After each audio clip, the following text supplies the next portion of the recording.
우리 한 목소리로 같이 봉독하시겠습니다. 제자들이 감람원이라는 산으로부터 예루살렘에 돌아오니 이 산은 예루살렘에서 가까워 안식일에 가기에 알맞은 길이라. 들어가 그들이 유하는 다락방으로 올라가니 베드로, 요한, 야고보, 안드레와 빌립, 도마와 바돌로메, 마테와 및 알페오의 아들 야고보, 셀롯인 시몬, 야고보의 아들 유다가 다 거기 있어 제자들과 예수의 어머니 마리아와 예수의 아들로 더불어 마음을 같이하여 오로지 기도에 힘쓰더라. 아멘. 14절 말씀 소리내어 같이 한번 읽습니다.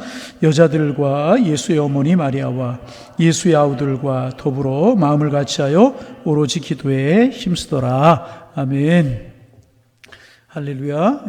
오늘 저녁에도 사모하는 마음을 가지고 나오신 여러분들에게 우리 주님 성령으로 여러분 서럽게 하실 줄로 믿습니다. 이스라엘 사람들이 가장 존경하는 사람은 다윗 왕입니다. 그런데 이제 다윗이 어느 날 처참하게 무너져 내렸습니다. 하나님이 주신 아내로 만족하지 못하고 그의 부하 장군이 우리아의 아내 밧세바를 빼앗아서 자기의 아내로 삼았습니다. 그리고 그 일을 은폐하기 위해서 우리아를 치열한 전선에 배치해서 적들의 칼에 맞아 죽게 만들었습니다. 간음죄를 저질렀을 뿐만 아니라 살인죄까지 저지르게 된 것입니다. 더구나 기가 막힌 것은요, 하나님의 사람 나단이 와서 하나님의 뜻을 전달하기까지 그의 영혼이 마비될 대로 마비가 되어서 자기가 무슨 잘못을 했는지, 자기가 무슨 죄를 저질렀는지도 깨닫지 못하고 있었다는 것입니다. 그런데 우리가 아는 것처럼 다윗은 원래 그런 사람이 아니었었습니다. 다윗은 정말 그의 영혼이 맑고 아름다운 청년이지 않았습니까? 그의 가슴 속에는 정말 하나님을 뜨겁게 사랑하는 사랑이 있었습니다. 그래서 날마다 악기를 연주하며 하나님을 찬양하던 사람이 다윗이었습니다. 하나님의 신이 그런 다윗에게 임하셨고 골리앗 앞에서도 구척장신, 누구도 당연할 수 없는 골리앗 앞에서도 두려울 것이 없을 정도로 담대했던 하나님의 사람이 다윗이었습니다. 그런 다윗을 하나님께서 이스라엘의 왕이 되게 하셨고 주변 국가들을 다윗의 무릎 앞에 꿇게 하셔서 왕 중의 왕으로, 만왕의 왕으로 군림하게 되었고 다윗은 아무것도 부족함이 없는 사람이 되도록 하나님이 그를 축복해 주셨습니다. 그런데 어찌된 일인지 그는 자신도 모르는 사이에 탐욕 덩어리가 되었어요. 욕심스럽고 고집스러운 탐욕 덩어리가 되어서 하나님이 자신에게 주신 자기 아내로 만족하지 못하고 남의 아내를 빼앗고 자신의 충직한 부하를 죽이는 상상도 못할 끔찍한 죄를 저질러버리고 만 것입니다. 무너질 대로 무너져버리고 흐트러질 대로 흐트러져버리고 망가질 대로 망가져버린 부끄러운 인생이 되어버리고 말았다는 것입니다. 그런데 여러분, 이렇게 망가지는 것은요, 다윗의 일만은 아닌 것입니다. 살다 보면 우리에게도 이렇게 흐트러지고 뒤엉키고 일이 꼬여서 어디서부터 풀어나가야 될지, 어디서부터 손을 대야 될지 알 수 없는 절망적인 상황에 이를 때가 얼마나 많은지 모릅니다. 어떤 분들은 경제 생활에서 실패해서 망가집니다. 제법 괜찮게 시작을 했는데 어쩌다 보니까 재산을 다 날려버리고 있는 것이라고는 빚밖에 없어서 탄식하는 사람들이 있습니다. 그런가 하면 어떤 이들은 가정이 망가져 버렸습니다. 가족들이 원수처럼 되었습니다. 믿었던 자식들은 부모의 가슴을 아프게 하고 수십 년 살아온 삶을 후회할 정도로 가정이 망가져서 탄식하며 눈물 짓는 사람들이 우리의 주변에 참 많이 있지 않습니까? 사랑해야 될 가족이 원수가 되어버려요. 가정이 망가져 버린 것입니다. 어떤 이들은 저질러서는 안 될 일을 저지르고 해서는 안 될 일을 해서 그 인생이 완전히 망가져 버리는 경우도 있습니다. 사람을 배신하고 돈에 부정직하고 가족들에게 못할 짓을 저지른 결과 그 인생이 망가져 버린 사람들이 많이 있습니다. 그것이 자신이 잘못해서 그렇게 되어버렸든지 아니면 누구에게 당한 것이든지 망가질 대로 망가지고 꼬일 대로 꼬이고 삶이 다 무너져서 그런 인생을 살면서 슬퍼하는 사람들이 많이 있습니다.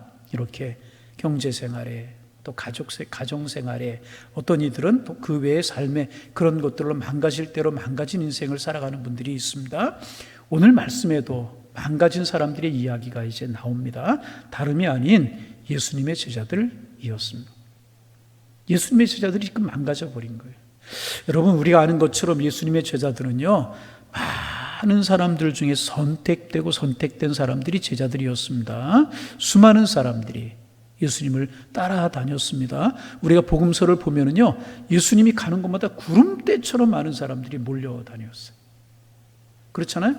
그들 중에는 예수님의 제자가 되고 싶어하는 사람들이 많이 있었을 거예요. 틀림없이 많이 있었을 것입니다. 그런데 예수님께서는요, 그들을 모두를 제자로 부리지 아니하시고요, 그 많은 사람들 중에서 택해서 소수의 사람들만 불러서 자신의 제자로 삼으셨습니다. 그러기에 제자들은요, 특별한 사랑을 받은, 특별한 예수님의 선택을 받은 사람들이 제자들이었습니다. 여러분, 오병이의 기적을 행하신 예수님의 모습을 우리가 알고 있습니다. 보리떡 몇 개? 보리떡 몇 개?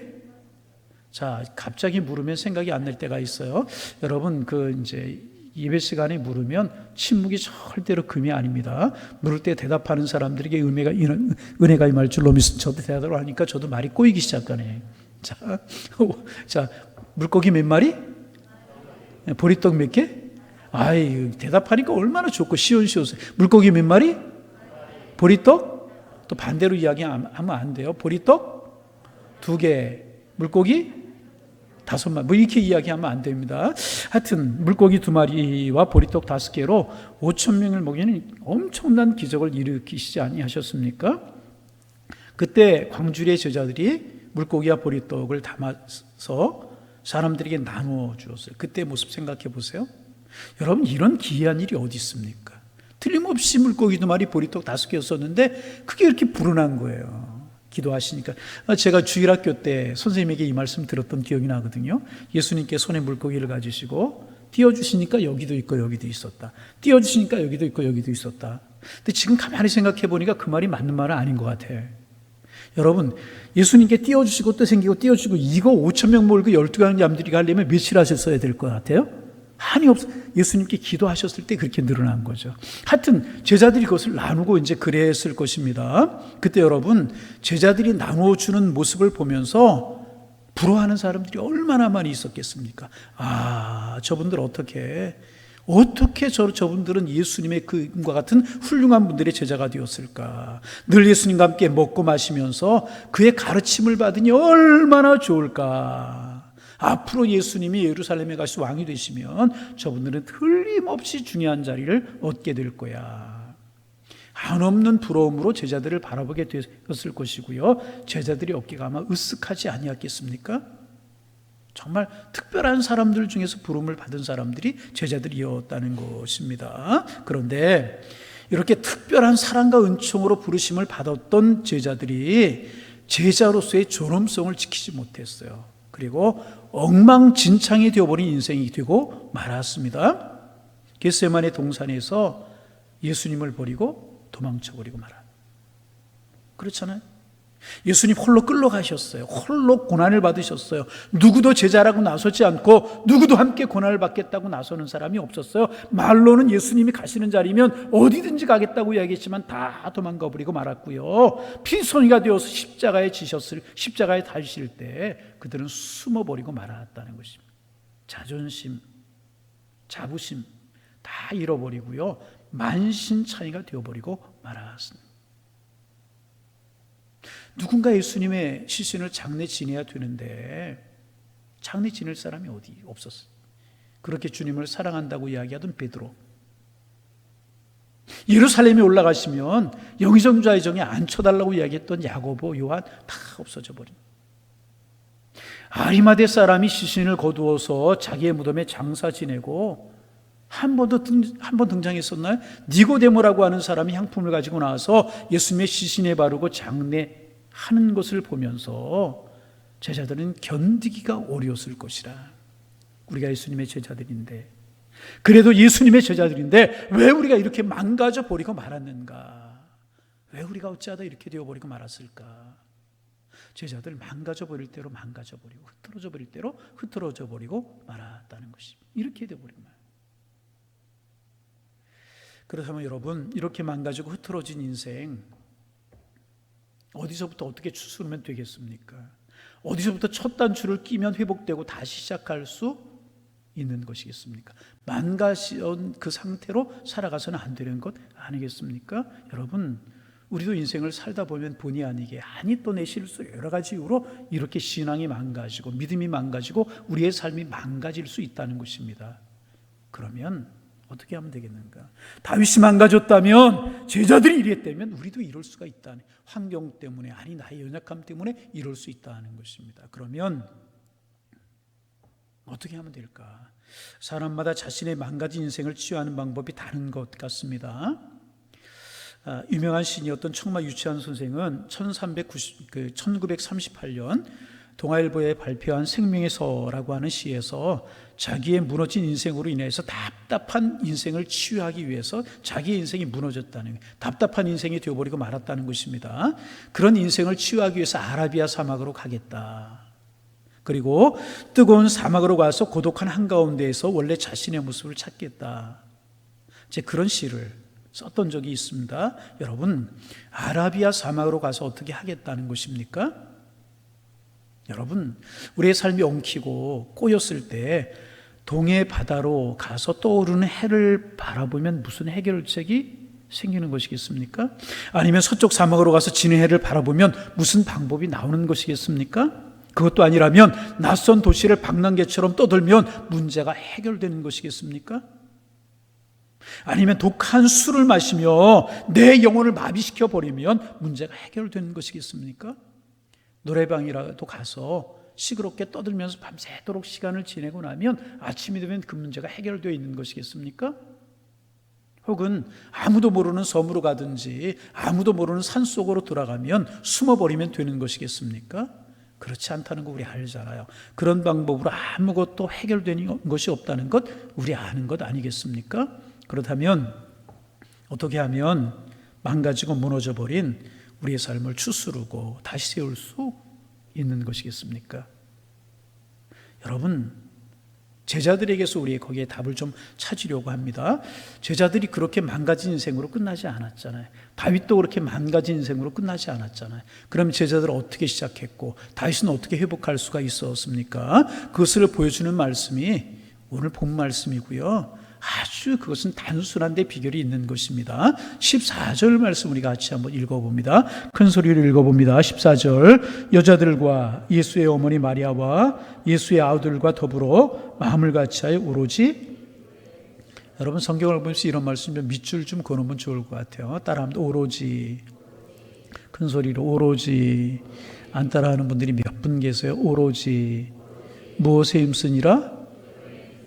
믿으시면 아멘. 이들이 뭐 했어요? 기도했다는. 기도했는데 전심으로 기도했다는.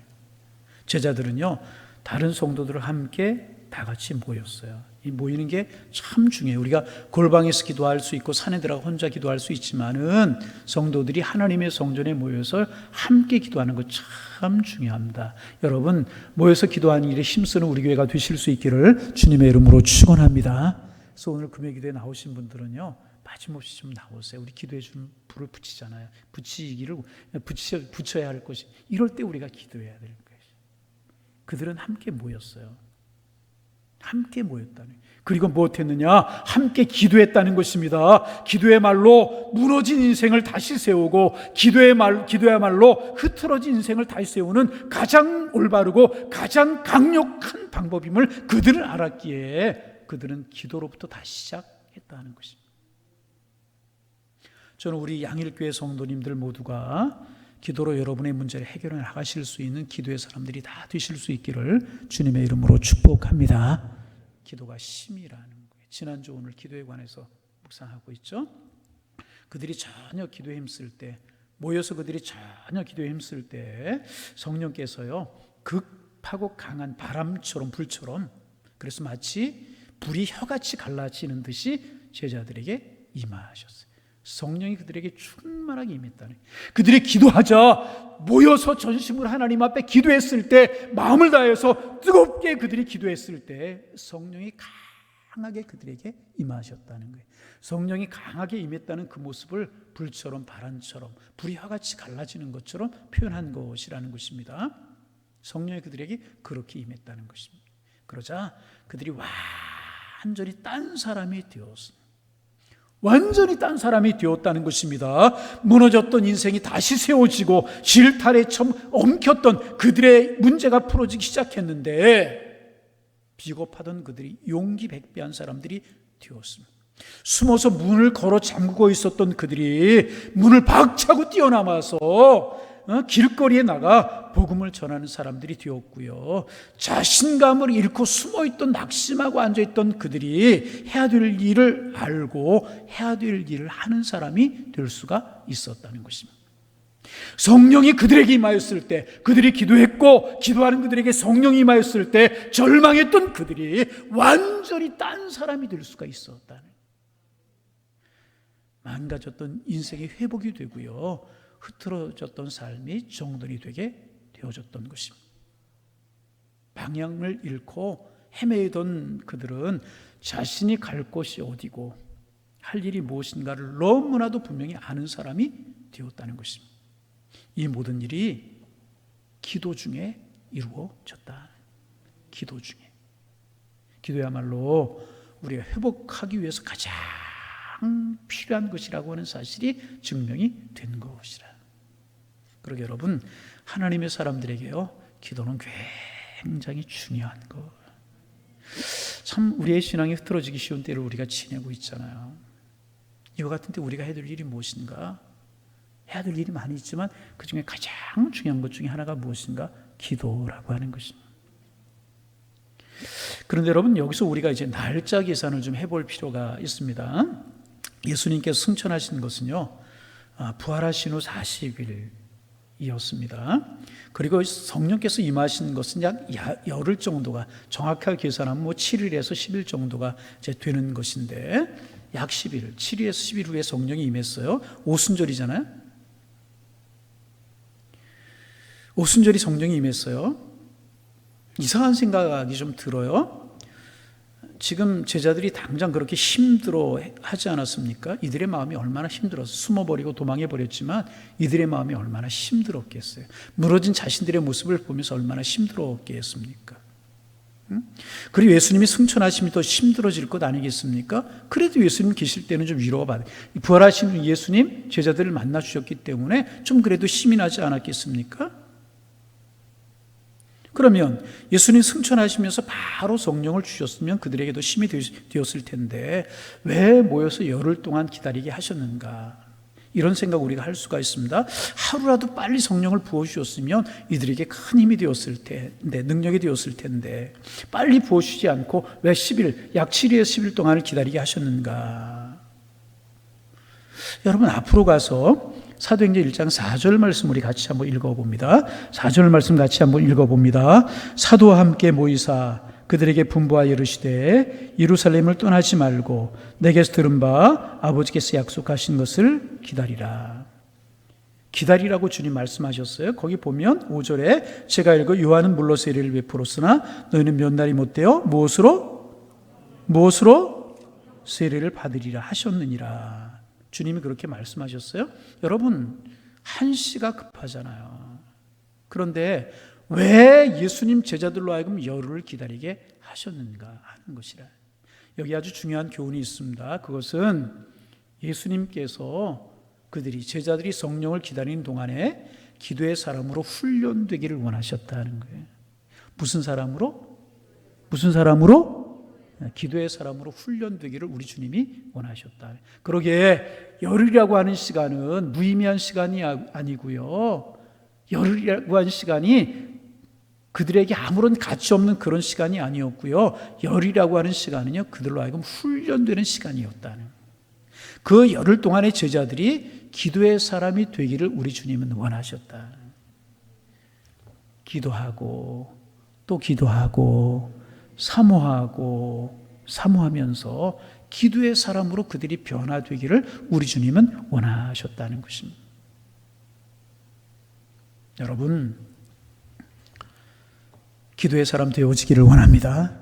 주님이 우리에게 응답하실 수 있어요. 기도하면 바로 주실 수 있어요. 그런데 왜 기도하게 하십니까? 여러 가지 이유가 있지만 우리로 하여금 기도의 사람이 되기를 원하시는 것이에요.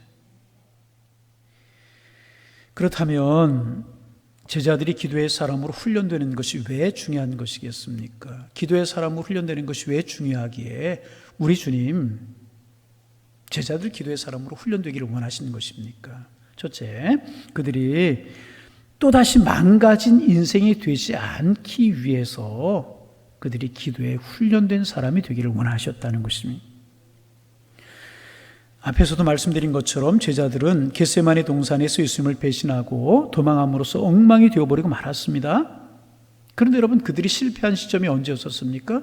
언제 실패했어요? 예수님을 버리고 도망했을 때 그들이 실패한 것입니까? 그렇지 않아요. 이미 그들은요, 그 전에 실패자가 되어버리고 말았어요. 언제 그렇습니까? 그들이 기도하지 못했을 때부터 그들은 실패하는 사람이 되어버리고 말았다. 예수님 그들에게 말씀하시죠. 나를 위해서 기도하라. 시험에 들지 않도록 기도하라. 그런데 그들은 잠들어 있고 졸고 있었다는. 그들이 기도하지 못하고 잠들어 있었을 때부터 이미 그들은 실패하고 있었던 것이라. 그리고 그 후에 망가져버리고 다 도망해버리고 실패자가 되어버리고 말아.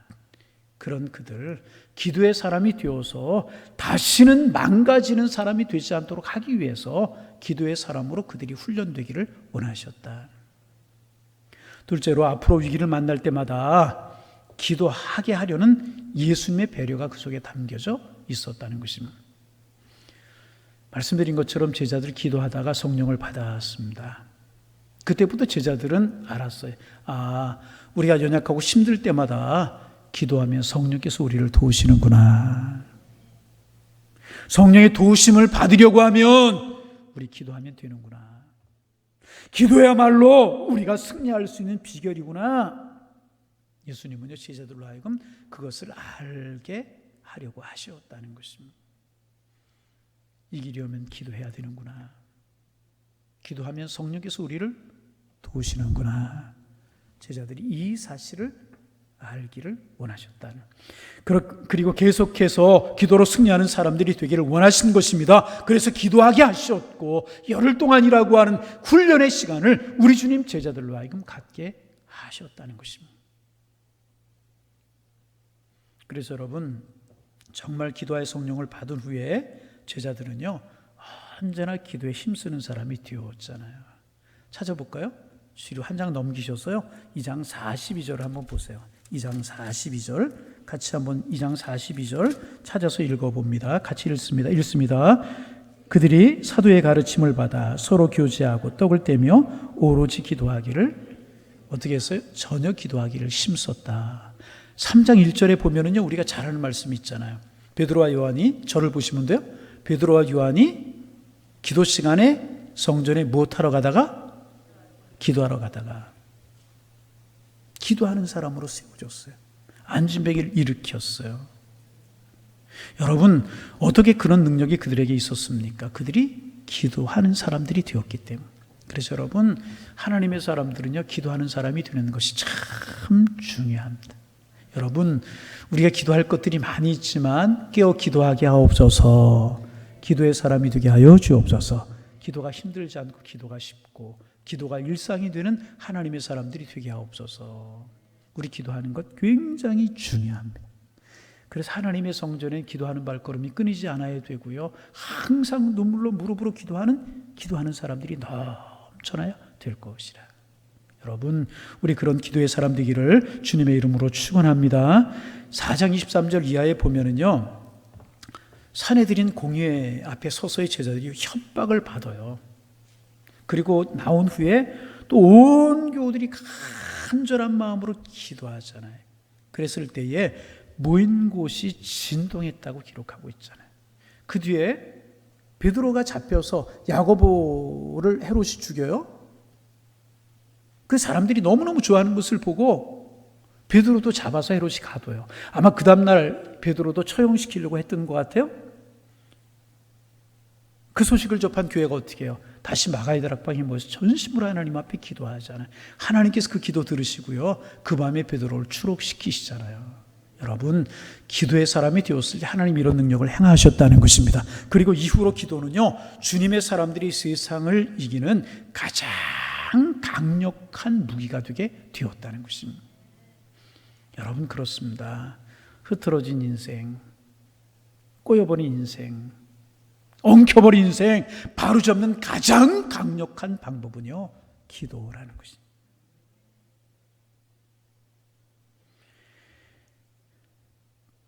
그럼 여러분, 그런 일 없겠지만 하나님의 사람들 힘들다고 노래방 찾고 밤새도록 마이크를 붙들고 노래하지 말고, 또 하나님의 사람에도 불구하고 힘들고 어려운 일이 있으면 술잔을 기울이고 푸념하는 사람들이 있다. 우리 하나님의 사람들이 해야 될 일 아니에요. 힘들고 어려우면 점집을 찾지 말고, 길거리에 뛰쳐나가 방황하지 말고, 낯선 도시와 풍경 속으로 떠나는 여행하지 말고, 기도의 여행, 하나님 앞에 무릎을 꿇고 기도하는 하나님의 사람들 되시기를 주님의 이름으로 축원합니다. 기도하셔서 성령님의 치유하시는 손길을 경험해야 되는 것이라. 이게 하나님의 사람들이 해야 됩니다. 기도를 통해서 이 인생을 다시 세우시는 하나님의 축복을 경험할 수 있어야 되는 것이라. 여러분, 우리 엘리야 선지자 우리 알지 않습니까? 아방과 이세벨 때문에 좌절했어요. 로뎀나 밑에 누워서 죽기를 구해요. 얼마나 힘들었으면 그랬겠어요. 엘리야의 모습은요, 우리의 모습을 보여주기도 하는 거예요. 엘리야 어떤 선지, 하늘에서 불이 내리게 했고요, 하늘에서 비가 쏟아지게 했던 선지자 엘리야잖아요. 능력의 사람이었어요. 근데 그 엘리야도 흐트러질 때가 있고 좌절할 때도 있고 낙심할 때도 있다는 것입니다. 새롭게 추스르게 하시기 위하여서 숯불에 구운 떡과 한 병 물을 보내셨잖아요. 그리고 그를 어디로 보내시는가? 호렙산의 동굴로 보내셨어요. 동굴에서 무엇하게 하셨어요? 엘리야로 하여금 기도하게 하셨습니다. 그 동굴에서 기도하던 엘리야, 거기에서 하나님의 음성을 들었다는 것입니다. 그리고 기도하던 엘리야에게 하나님의 세미한 음성이 들려왔고요, 기도하던 엘리야에게 들려온 하나님의 세미한 음성은요, 엘리야를 다시 일으켜 세웠다는, 새 힘을 얻었어. 벌떡 일어서는 하나님의 사람이 되게 되었다는 것입니다. 여러분, 혹시 엘리야처럼 탈진하지 아니하셨어요? 신앙의 힘을 잃어버리지 않으셨어요? 신앙생활이 재미가 없고 짜증이 나요? 다른 데서 원인을 찾으려고 하면, 외적인 요원에서 다른 곳에서 원인을 찾으려고 하면 안 되고요, 내 모습 속에서 찾아야 되는데, 가장 중요한 것이 무엇인가? 내가 기도 생활을 잃어버리지 않았는가? 기도하기는 하지만 기도에 간절함이 식지는 않았는가? 정말 기도하면서 믿음으로 기도하지 않고 인간적인 모습으로 기도하고 있지는 않은가? 기도하고 믿지 못하고, 믿음 없이 기도하고 하나님 의지하지 못한 그런 모습은 아닌가? 여러분, 기도는요, 오늘날에도 유효한 것입니다. 절망한 사람에게 소망이 들려지고요, 주저앉은 사람 일으키는 통로가요, 하나님의 사람들에겐 기도라는 것입니다. 그러기에 하나님의 사람들이 기도해야. 여러분, 엘리야가 호렙산 동굴에서 기도했을 때 하나님의 세미한 음성이 들려왔고, 세미한 음성이 엘리야를 세웠던 것처럼 여러분, 어떤 형편, 어떤 처지에 있을지라도 기도하실 수 있기를 바랍니다. 특별히 엘리야처럼 이렇게 좌절하고 이렇게 넘어지고 신앙생활이 흔들리고 신앙생활에 기쁨이 없고, 근데 우리는 자꾸 다른 곳에서 원인을 찾으려고, 누구 때문에, 무엇 때문에, 그런 일 때문에, 아니라는. 내가 하나님과 영적인 교제가 끊어져서 그런 거예요. 내 기도 생활이 흔들려서 그런 거예요. 다른 곳에서 원인을 찾으려고 하지 말고요, 무릎 꿇어 기도하시기를 바랍니다. 엘리야가 동굴에서 기도했던 것처럼 제자들이 마가의 다락방에서 간절한 마음으로 기도했던 것처럼 기도하면 회복이 되고요, 엉킨 삶이 풀어지게 되고요, 망가진 우리의 삶을 주님이 세우실 줄로 믿습니다. 앞에서 말씀드린 다윗 어떻게 되었나요? 그의 인생이 이렇게 망가져버린 채로 끝나버리고 말았습니까? 아닙니다. 그의 인생도 회복이 되었잖아요. 아니, 정확하게 말씀을 드리면 하나님께서 다윗의 인생을 회복시켜 주셨어요. 여러분의 인생도 회복시켜 주실 줄로 믿습니다. 그러면 다윗이 회복되게 되었던 첫 출발점이 어디에 있었습니까? 나단 선지자가 와서 그의 죄를 지적하자요, 다윗이 어떻게 했어요? 그 자리에 무릎 꿇어 하나님 앞에 눈물을 흘리며 회개하며 기도했잖아요. 그리고 기도하는 그를 하나님께서 회복시켜 주셨잖아요. 그때 다윗이 드린 기도가 시편 51편인데 우리 7절부터 11절 말씀 같이 한번 화면을 보고 한번 읽어봅니다. 웃을초로 나를 정결케 하소서. 내가 정하리이다. 나를 씻기소서. 내가 눈보다 희리이다. 나로 즐겁고 기쁜 소리를 듣게 하사 주께서 꺾으신 뼈로 즐거워하게 하소서. 주의 얼굴을 내 모든 죄악을 도말하소서. 하나님이여 내 속에 정한 마음을 창조하시고 내 안에 정직한 영을 새롭게 하소서. 나를 주 앞에 쫓아내지 마시며 주의 성신을 내게서 거두지 마소서. 다윗이 기도할 때 하나님 용서하셨어요. 깨끗이 용서하셨어요. 하나님의 용서가 기도하는 다윗에게 임하였다는 것입니다. 하나님의 용서만 임한 것이 아니고요, 하나님의 축복이 그에게 임했다는 것입니다.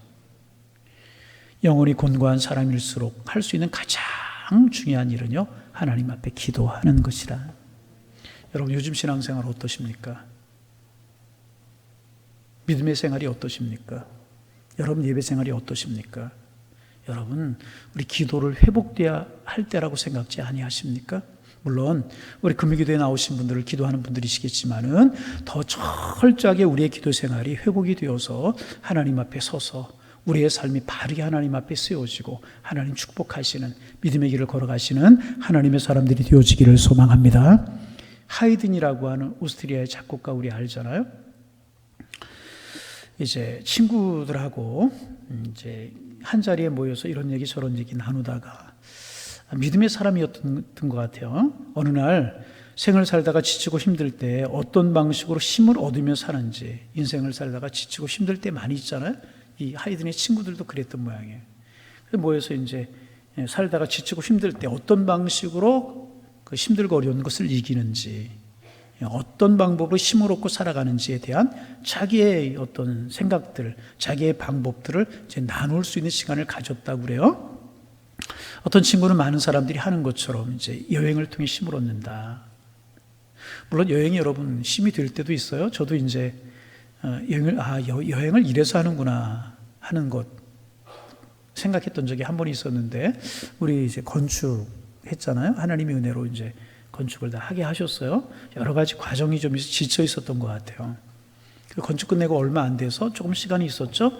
그리고 이제 사도 바울 그 선교지였었던 터키 그리스를 순례할 수 있는 기회가 있었어요. 하면서 참 영혼이고 마음이고 많이 회복되는 그런 경우를 제가 체험했던 것 같은. 그래요. 실제로 그랬던 적이 있었어요. 어떤 친구 여행을 통해 힘을 얻는다. 이제 그렇게 이야기하는 하이든의 친구들이 있었고, 어떤 친구들은 연극을 보거나 오페라를 보면서 관람하면서 회복된다. 뭐 그렇게 이야기하는 친구들도 있었고, 다른 어떤 친구들은 술을 마시면서 피로를 푼다. 그렇게 대답하는, 또 친구들을 만나고 사람을 만난다. 가까운 사람 만나서 이야기하며 힘을 얻는다.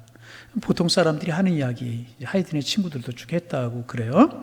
그리고 이제 드디어 하이든이 이야기할 차례가 되었다고 그래요. 사람들은 당연히 위대한 음악가였기 때문에, 정말 위대한 음악가였잖아요. 위대한 음악가였기 때문에 음악을 듣거나 오페라를 관람하면서 지치고 힘들 때 힘을 얻는다. 그렇게 이야기할 것이라고 많은 사람들이 기대를 했다는 것입니다. 그러나 하이든의 입에서 다른 고백이 나왔다고 그래요. 하이든이 뭐라고 고백을 했는가? 나는 지칠 때면 골방에 들어갑니다. 어디에 들어간다고요? 골방에 들어갑니다. 열심히 하나님 앞에 기도합니다. 하나님 나를 좀 도와주세요. 하나님 나를 좀 불쌍히 여겨 주옵소서. 내 속에 새 힘을 주셔서 나로 하여금 다시 일어나게 하여 주옵소서. 나는 기도합니다. 이것이 내가 지금까지 살아올 수 있었던 힘의 원천이었습니다. 그리고 그것이 내가 사는 방법입니다. 위대한 음악가였던 하이든이 이렇게 고백을 했다는 것입니다. 혹시 신앙생활이 흔들리거나 기도생활이 흔들리거나 여러 가지 생각이 들지 않으십니까? 그리고 우리 타락한 인간의 본성은 뭐냐 하면 그 이유를 다른 데 자꾸 찾으려고 그래요. 이게 이래서 저게 이러고 삶이 이러고 환경이 이래 교회가 이러고 막 찾아요. 아니라 원인은 나에게 있는 기도의 줄을 놓치고 하나님과의 관계가 멀어진 나에게 있는 것이라. 그래서 여러분, 하나님 앞에 무릎 꿇는 모습보다 더 아름다운 모습은 없는 것이라. 그러므로 여러분, 힘드세요? 흔들리세요? 마음이 어려우세요? 그럴수록 여러분, 한 걸음 하나님 앞으로 나오시기를 바랍니다. 피곤하세요? 용기가 안 나세요? 기도의 줄을 붙드시기를 바랍니다. 모든 것을 풀어가는 열쇠를 기도에서 발견하시게 되시기를 바랍니다. 이게 하나님의 사람들이라. 목사님 두 분이 계셨다고 그래요. 각각 이제 교회 부임을, 새로운 임지에 부임을 하시게 되셨습니다. 그런데 이 두 교회가 아주 심각한, 여러분, 교회는 하나님의 사람들이 모인 곳이고 하나님이 계시는 곳이잖아요. 교회가 문제가 없고 어려운 일이 없고 그러면 좋을 텐데 참 문제를 안고 있는 교회들도 많아요. 두 교회가 다 그런 교회. 참 노예 산하에 여러 가지 많은 교회들이 있지만은 교회들 중에 그런 교회들을 볼 때마다 참 마음이 아프고 이제 그래요. 하여튼 심각한 문제를 안고 있는 두 교회였었는데 각각 목사님이 부임을 하셨다고 그래요. 근데 한 분은 목회에 성공을 했고, 목회의 성공이라고 하면 좀 이상하지만, 목회의 실패라고 하면 좀 이상하지만, 하여튼 겉으로 보기 한 분은 실패를 하고 한 분 성공을 하셨다고 이제 그래요. 한 분은 굉장히 똑똑한 분이고 명철한 분이셨다고 그래요. 그래 교회 부임한 그 다음 날부터 문제가 무엇인가를 찾아서 그 문제를 발생시킨 사람들을 찾아가서 만나기 시작했다는, 한 사람 한 사람 찾아가서 만나서 철저하게 문제의 원인을 규명했다는, 이건 이렇고 저건 저렇고 이건 이렇고 저건 저렇고. 이 목사님의 명철하심, 그리고 아주 조리 있는 말솜씨, 논리적인 그 생각, 누구도 당하지 못했다는 것입니다. 그리고 문제가 하나둘씩 해결되기 시작했다는 거예요. 어려운 문제들, 힘든 문제들, 복잡한 문제들이 그 목사님의 논리, 명철함, 그런 것 때문에 하나둘씩 해결되기 시작을 했다는. 그런데 그 문제가 다 해결되었을 때, 그 교회의 문제가 다 해결되었을 때 그 교회는 한 사람도 사람이 남지 않았다는 거예요. 다 사람들이 떠나버리고 말았다.